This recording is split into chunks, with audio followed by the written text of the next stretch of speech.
அண்மை செய்தி. ஊதிய உயர்வு, பணி பாதுகாப்பு, பணி நிரந்தரம் கேட்டு போராடினால் பணி நீக்கம் செய்யப்படுவீர்கள் என தமிழக அரசு அதிகாரிகள் தொடர்ந்து மிரட்டுவதாக தேசிய சுகாதார குழும பணியாளர்கள் குற்றம் சாட்டியுள்ளனர்.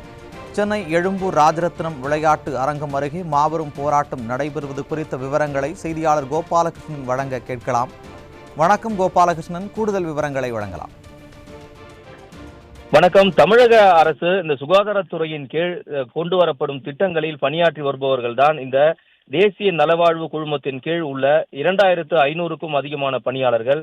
கடந்த 10 ஆண்டுகளாக பல்வேறு திட்டத்தின் கீழ் சுமார் 25,000க்கும் அதிகமான பணியாளர்கள் இந்த தமிழக அரசின் தற்காலிக சுகாதாரத்துறையில் ஊழியர்களாக பணியில் சேர்க்கப்பட்டு அவர்களுக்கு தேசிய நலவாழ்வு குழுமத்தின் கீழ் மத்திய அரசிடமிருந்து ஊதியத்தை பெற்று தமிழக அரசு வழங்கி வருகிறது.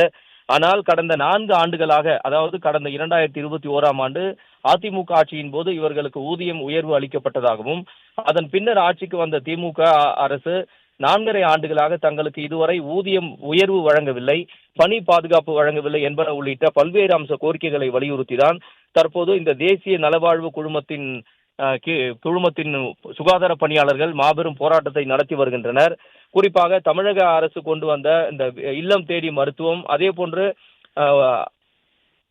தமிழகத்தில் பல்வேறு இடங்களில் தொடங்கப்பட்ட ஆரம்ப சுகாதார நிலையங்கள், அர்பன் ஹெல்த் சென்டர் போன்ற நிலையங்களில் சுகாதாரத்துறை ஊழியர்களாக, அதாவது தூய்மை பணியாளர்கள் முதல் செவிலியர் உதவியாளர், மருத்துவர், உதவி மருத்துவர் என பல கட்டங்களாக சுகாதாரத்துறை ஊழியர்கள் கடந்த 4.5 ஆண்டுகளாக தற்காலிக ஊழியர்களாக பணியமர்த்தப்பட்டிருக்கிறார்கள்.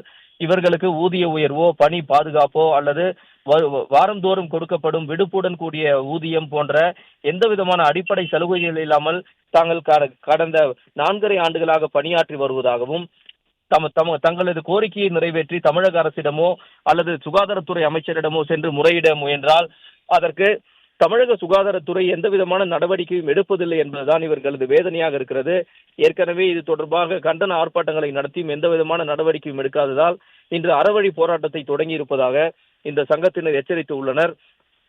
தமிழக அரசு தங்களுக்கு பணி நிரந்தரம், ஊதிய உயர்வு போன்றவற்றை குறைந்தபட்ச வாக்குறுதியாவது தங்களுக்கு அளிக்க வேண்டும் என அவர்கள் கூறிதான் இந்த போராட்டத்தில் அவர்கள் ஈடுபட்டு வருகின்றனர். ஆட்சிக்கு வருவதற்கு முன்னதாக தாங்கள் எப்பொழுது வேண்டுமானாலும் கோட்டைக்கு வந்து முதலமைச்சரை சந்திக்கலாம் என்றெல்லாம் வாக்குறுதி அளித்துவிட்டு தற்போது ஆட்சிக்கு வந்து 4.5 ஆண்டுகளாக தங்களது கோரிக்கை என்னவென்று கூட அழைத்து பேசுவதற்கு தமிழக முதலமைச்சருக்கோ அல்லது சுகாதாரத்துறை அமைச்சருக்கோ நேரமில்லை என கூறிதான் இவர்கள் இந்த சுகாதாரத்துறை ஊழியர்கள் இந்த எழும்பூர் ராஜரத்னம் விளையாட்டு அரங்கம் அருகே இந்த ஆர்ப்பாட்டத்தை தொடங்கி இருக்கிறார்கள். இந்த ஆர்ப்பாட்டத்தில் மருத்துவர்கள் முதல் சுகாதாரத்துறை பணியாளர்கள், செவிலியர்கள் வரை அனைவருமே சுமார் 2500க்கும் அதிகமானோர் இந்த ஆர்ப்பாட்டத்தில் கலந்து கொண்டிருக்கிறார்கள். தமிழகம் முழுவதும் 25,000க்கும் மேற்பட்ட இந்த பணியாளர்கள் தற்காலிக பணியில் சிக்கி தவிப்பதாகவும், ஊதிய உயர்வு, பணி பாதுகாப்பு போன்ற கோரிக்கைகளை நிறைவேற்ற வலியுறுத்தி இந்த ஆர்ப்பாட்டத்தில் ஈடுபட்டு வருவதாக அவர்கள் தெரிவித்துள்ளனர். தங்களது கோரிக்கை நிறைவேறும் வரை பல்வேறு வடிவங்களில் தங்களது போராட்டம் தொடரும் என்றும் அவர்கள் எச்சரித்து உள்ளனர். கூடுதல் விவரங்களை வழங்கியதற்கு நன்றி கோபாலகிருஷ்ணன்.